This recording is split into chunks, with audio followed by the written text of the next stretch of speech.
Kuna tabia mbalimbali ambazo unaweza ukawa nazo na zinakufanya uwe maskini.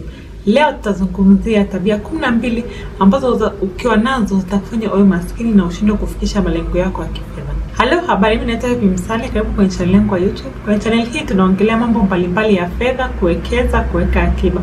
Kwa kama hivi ni vitu ambavyo vinakufurahisha ama ungependa kujifunza zaidi, karibu ili tuendelee kujifunza pamoja. Tabia ya kwanza ambayo itakufanya uwe maskini na ushindwe kufikisha malengo yako ya kifedha ni kwamba unatumia muda mwingi sana kwenye social media ama hii mitandao ya kijamii.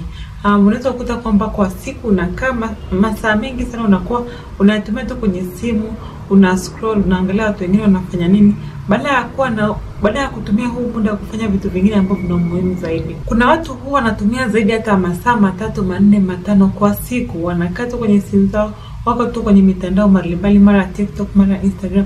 Huu muda wote ambao ungekuwa unafanya vitu vya muhimu zaidi unakuwa unatumia kwenye mitandao ya kijamii. Ungeweza kutumia huu muda kwenye vitu vingine, ungeshangaa tu hata malengo yako ya kifedha unaweza ukayatimiza.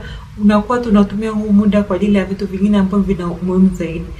Cha kufanya ni kwamba tu uanze tu kuangalia, je, kwa siku huo unatumia muda kiasi gani kwa social media. Kuna simu ambao wanakupa tu kwamba labda kila wiki umetumia labda masaa 4, 5 kwenye mitandao ya kijamii. Kwa hiyo kama ukishaona hivyo, na hii ni muda mwingi sana, kwa nini usianze tu kuwaza kwamba nitafanya nini ili nitumie muda mchache zaidi.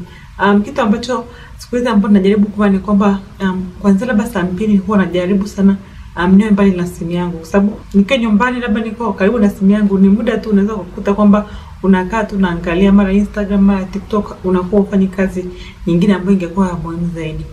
Na badala muda huu wote unaotumia kwenye social media, kwa nini usianze kuwaza, je, nifanye nini ambacho kinaweza kikanijenga zaidi? Labda usome kitabu, ufanye kitu ambacho kinakuwa kina umuhimu zaidi kuliko tu kukaa kwenye social media.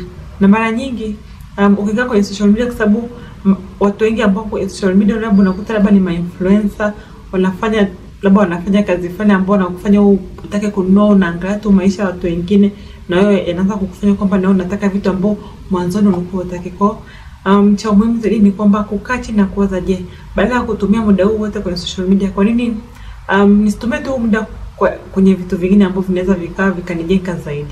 Tabia nyingine ambayo inatufanya tuwe maskini kwamba tunapenda tu kukaa na wale watu ambao tuko sawa nao. Kuna msemo unasema kwamba we are the average of the 5 people you spend most of your time with, the books you read, the things you watch on TV. Kwamba wewe ni average wale watu ambao uko karibu na wale ambao karibu unakaa nao sana, ama vitu ambavyo unaangalia kwenye TV, au hata kama ndio social media, ama vitabu ambavyo unasoma. Kwa hiyo je, hapa tunasema nini? Kwamba sio kwamba tusikae na marafiki zetu, hapana, lakini pia lazima tuendelee effort kwamba tuweze pia tukakutana na watu wengine ambao sio kama sisi. Kwa mfano, kukutana na watu wengine ambao labda wanatengeneza hela zaidi yako au wameshaendelea zaidi kimaisha, na hiyo kuna vitu ambavyo utaanza kujifunza ambavyo vinaweza pia vikakusaidia ili uweze ukaongeza tu kwamba ukaongeza hata hela ama maisha yako yakawa mazuri zaidi. Kwa lazima tuanze kujifunza kwamba, je, ndio kuna watu ambao kila siku tuko nao, lakini je, nitafanya nini ili wale watu ambao sijazoea kukutana nao niweze nikakutana nao. Na siku hizi imekuwa rahisi zaidi kwamba ndio unaweza kukuta labda unataka kukutana na mtu ambaye labda ana hela zaidi, ama ni bilionea, ama anafanya kazi nzuri zaidi, lakini labda hauwezi kukutana naye moja kwa moja. Unaweza tu ukamtafuta labda hata kama kwenye YouTube au kwenye mitandao ya kijamii, labda kuna vitu ameandika au kuna vitabu ameandika ukavisoma, na wewe ukaanza kujifunza alifikaje hapo alipo. Kwa hiyo hichi ni kitu ambacho lazima tuwe tunafanya jitihada kwamba tuweze tukutane na watu wengine ambao wanafanya vizuri zaidi, ili na sisi pia tuanze kuwa na mitazamo tofauti. Ukiwa na mitazamo ile ile unakutana na wale watu wale, hata mitazamo yao inakuwa tu ni ile ile midogo. Lazima tuanze kujijengea kwamba tukutane na watu wengi zaidi, labda watu walioendelea, na watatufunza vitu vingine vizuri zaidi. Tabia ya tatu ambayo inatufanya tuwe maskini kwamba hatuna malengo ya kifedha. Mwaka umeanza, haui na malengo ya kifedha. Kila siku unaendelea tu kwamba unaishi tu hivyo kwamba hauna malengo. Hujui kwamba leo unataka kufika wapi, ufanye nini ili uweze kufika pale ambapo unataka kufika. Kwa lazima tuwe na malengo ya kifedha. Na sio lazima uanze na malengo mengi, hapana. Unaweza tu ukaanza na malengo machache. Muda unapozidi kwenda unaangalia, je, natimiza? Kama sijatimiza nifanye nini ili niweze nikatimiza. Kwa hiyo lazima ujue kwamba au tuna malengo kwamba nataka niwe hapa baada ya muda huu, nataka niwe hapa baada ya miaka 5, nataka niwe hapa baada ya miaka 10. Na ukishakuwa na malengo hayo utajikuta tu kwamba unaanza kufanya vitu ambavyo vinakufanya ili wewe mwenyewe uweze kufikisha yale malengo. Nimetengeneza video ya jinsi ya kupanga malengo yako kwa ajili ya mwaka mzima. Kwa kama hujawahi kuiangalia, nitaweka link hapa ili uweze kuiangalia. Tabia nyingine ambayo inatufanya tuwe maskini kwamba hatujilipi kwanza. Kwenye ulimwengu wa personal finance tunasema kwamba lazima ujenge tabia ya kujilipa kwanza. Kwamba ukishapata hela lazima utoe kiasi kidogo tu kwa ajili ya baadaye, alafu uanze kuwalipa watu wengine. Kwa mfano kama ukisuka hela unamlipa mtu mwingine, hiyo ni kulipa watu wengine. Ama labda unapolipa kodi unakuwa unalipa watu wengine, unanunua umeme unalipa watu wengine. Kwa jinsi unavyotumia hela, labda umeenda kwenye mgahawa ukanunua chakula na kuwa unalipa watu wengine. Lakini cha muhimu zaidi cha kufanya ni kwamba pale unapokuwa unalipa hela, toa hela kidogo tu kwa ajili ya baadaye. Kama hujawahi kutoa hela kidogo kwa ajili ya baadaye kwamba tunajilipa wenyewe, unaweza tu kaanza kidogo.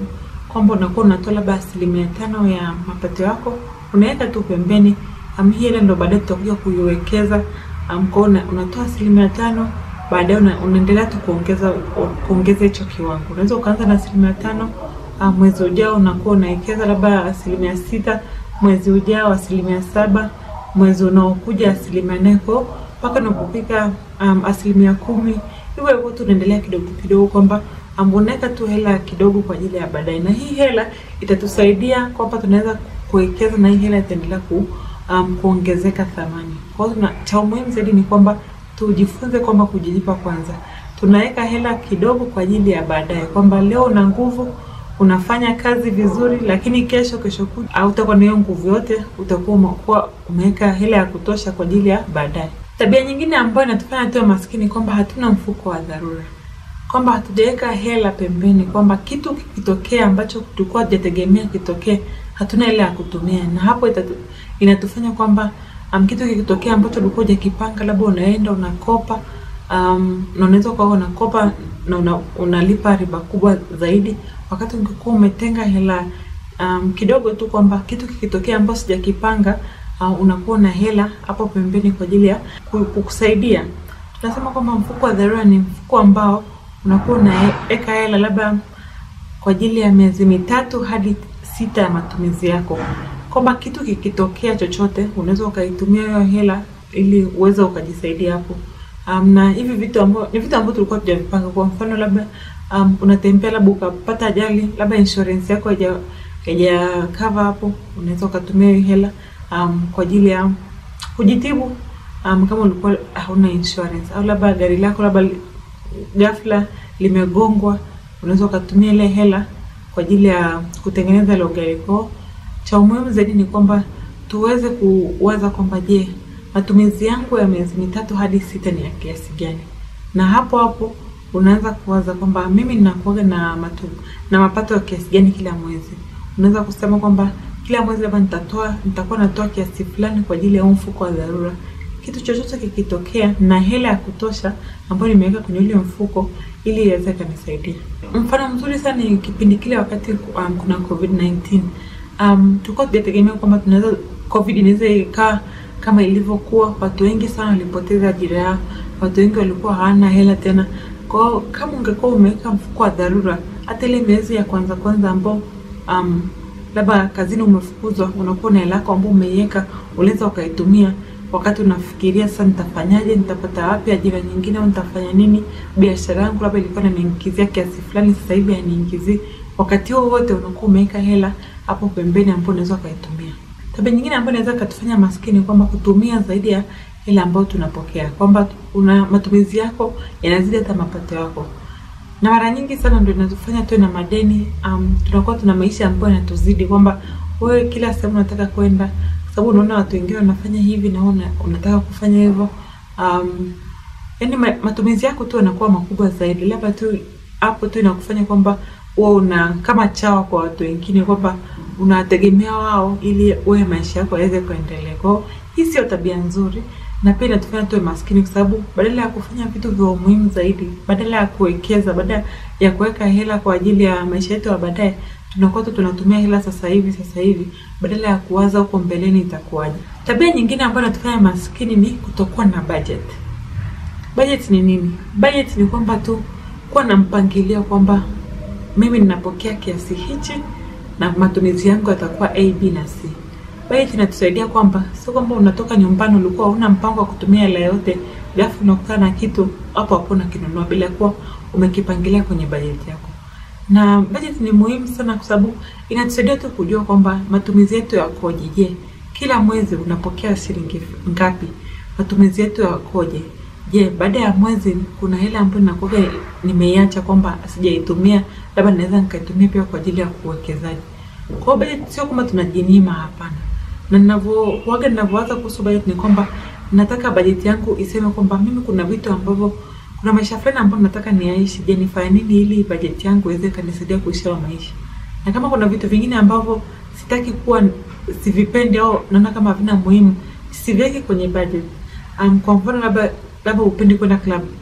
Kwa sababu watu wengine wanaenda, sio na wewe pia uende. Au kwa sababu watu wengine wananunua vinywaji ambavyo ni ghali zaidi. Kama wao haupendi, kwa nini uweke budget?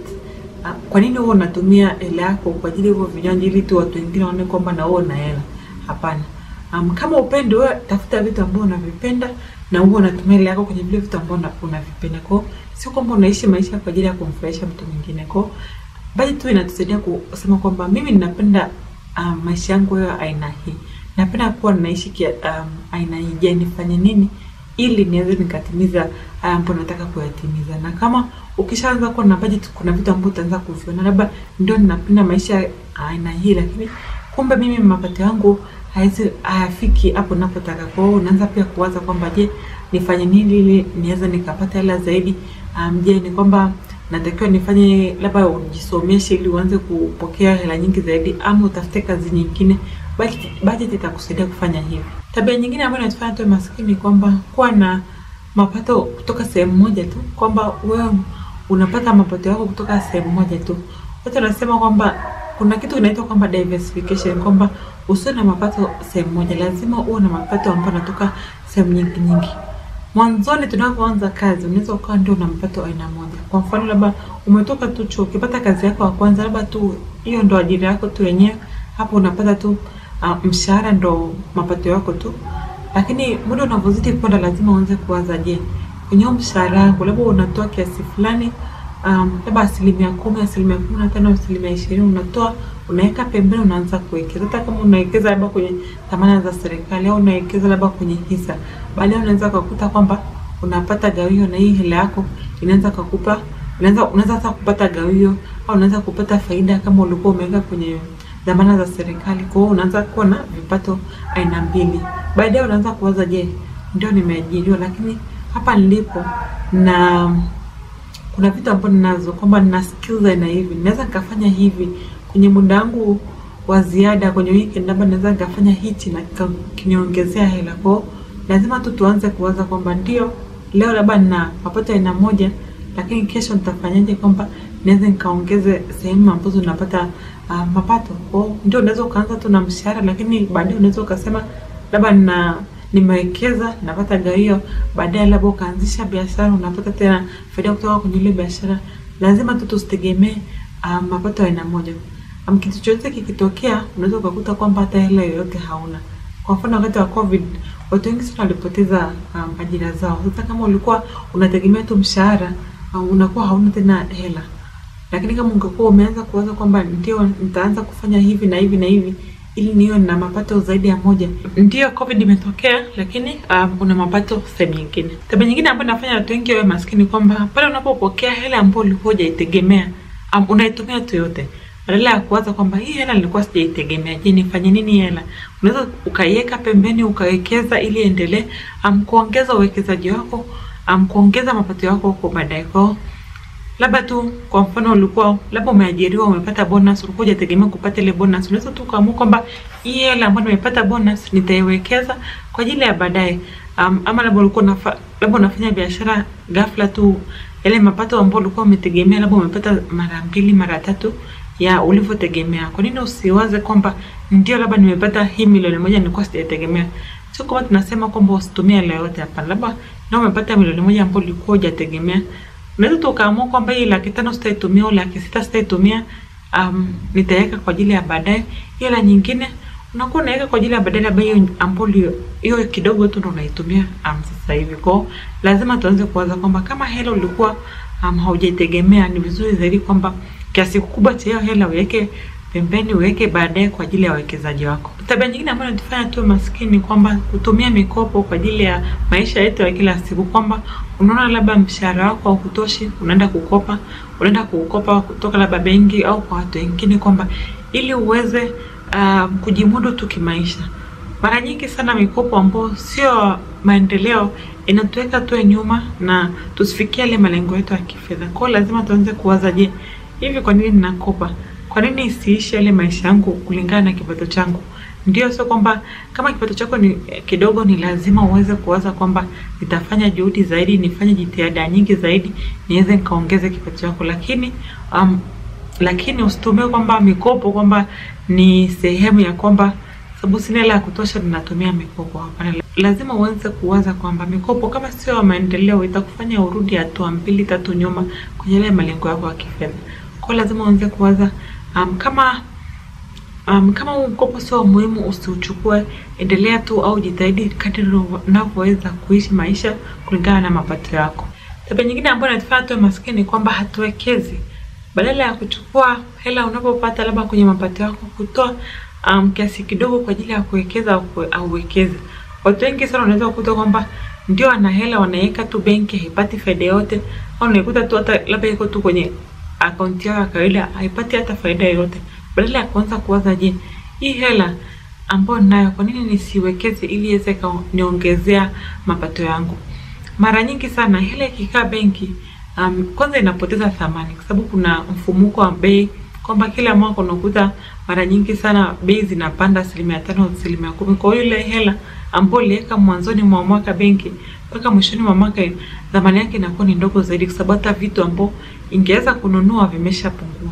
Lazima tuanze kuwaza, je, niwekezaje hela yangu? Kama haujui kuhusu uwekezaji, kuna vitabu, kuna YouTube videos, kuna namna nyingi ambazo unaweza kuongeza elimu yako ya uwekezaji.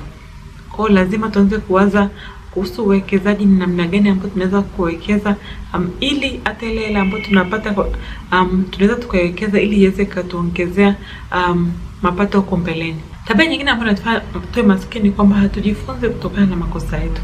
Je, hapo huko nyuma kuna uwekezaji ulifanya, kuna kitu ulikifanya ambacho labda ulipoteza hela, lazima uanze kuwaza kwamba je, fundisho hapa lilikuwa ni nini? Na ukishajua ile fundisho itakusaidia kwamba huko mbeleni usipoteze tena hela nyingine.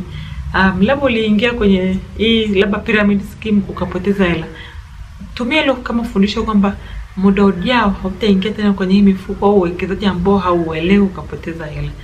Kwa hiyo kwamba kila siku tunaendelea tu kuishi hivyo hivyo.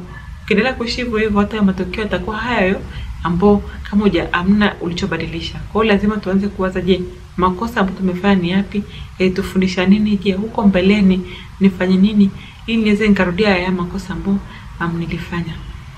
Tukiwa na hii tabia kwamba tunajifunza zaidi, tunajifunza kutokana na makosa, utakuta kwamba hata tunavyoendelea kudeal na hela, tukipata fedha tunawekeza, utakuta tu kwamba hata maisha yetu yanaendelea kuwa mazuri zaidi ya hapo mwanzoni. Kwa lazima tuweze tukajifunza kutokana na makosa. Haya ndio yote kwa leo. Hizo ndio tabia mbalimbali ambazo zinafanya watu wengi waendelee kuwa maskini. Kama una comment yote, una swali lolote, unaweza kaongeza hapa chini kwenye comment section. Kama umefurahi video na hujasubscribe kwa channel yangu, tafadhali subscribe. Tutakutana tena wiki ijayo. Kwaheri.